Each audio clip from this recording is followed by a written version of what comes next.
আরে 12 রবিউল আউয়াল পালন করে, চ্যালেঞ্জে আসুক। 12 রবিউল আউয়াল নবীর জন্ম পারলে প্রমাণ করুক।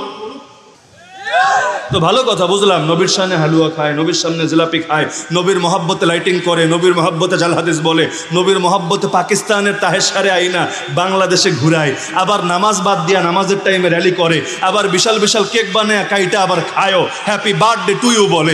নিজের চোখে আমি এটা দেখেছি, এক জায়গায় র্যালি দিচ্ছে, ওয়েলকাম ওয়েলকাম ইয়া রাসূলুল্লাহ, ওয়েলকাম ওয়েলকাম ইয়া নবী আল্লাহ, নাউযুবিল্লাহি মিন যালিক। তো একদিকে এই কাজগুলো করে, আর একদিকে নবীর ইজ্জত হেফাজতের জন্য যখন বাংলাদেশের মুসলমানরা শাপলা চত্বরে ছুটে যায়, একটা দল পিছনে বসে ফতোয়া দেয়, একটা দল পিছনে বসে হামলা করার চেষ্টা করে, বিভিন্নভাবে কথা দিয়ে আক্রমণ করে। যারা শহীদ হয় তাদের ব্যাপারে বলে নবীর বদদুয়া লেগেছে, যারা জেলে গিয়েছে তাদের ব্যাপারে বলে ইয়াজিদের প্রেতাত্মাদের উচিত শিক্ষা হয়েছে। তো জিলাপি খাওয়ার সময় তোরে খুঁজে পাওয়া যায় নবীর ইজ্জত হেফাজতের জন্য, যখন রাজপথে নামতে হয় তখন কেন তোরে খুঁজে পাওয়া যায় না? তাহলে কি এটাই বুঝে নিতে হয় এটা বন্ডামি ছাড়া কিচ্ছু না।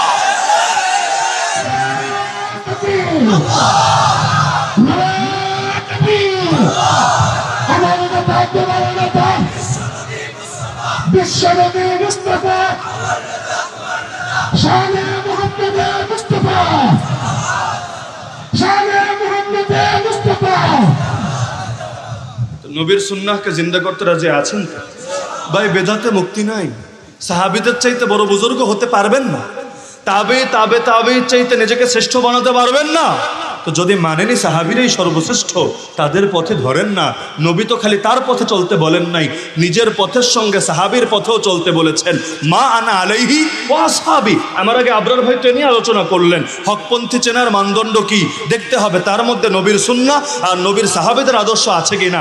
একটা না বলে দুইটা কেন বলা হলো বুঝেন? কিন্তু কিছু পাগলা আছে, রবিউল আউয়াল আসলে মাথা যায় নষ্ট হয়ে, 11 মাস যদি উম্মার ঐক্য নিয়ে কথা বলে, এই মাস আসলে উম্মতরে হাজার হাজার ভাগে ভাগ না করলে পেটের ভাত হজম হয় না।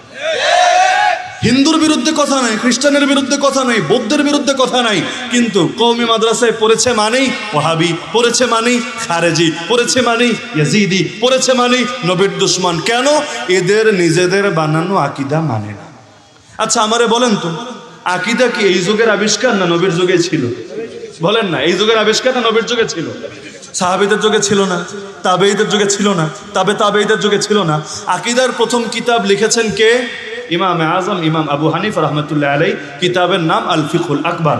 আর আজকের দুনিয়ায় সবচেয়ে বেশি প্রসিদ্ধ আকীদার কিতাব কোনটা? সেটাও হানাফি মাযহাবের প্রখ্যাত ইমাম তাহাবী রাহমাতুল্লাহ আলাইহি লেখা আকীদা আহলে সুন্নাত ওয়াল জামাত। তো এই যে আকীদা তাহাবীর কথাই বলেন, আল ফিকহুল আকবরের কথাই বলেন, এগুলোর উপর উম্মত হাজার হাজার বছর ধরে চলছে।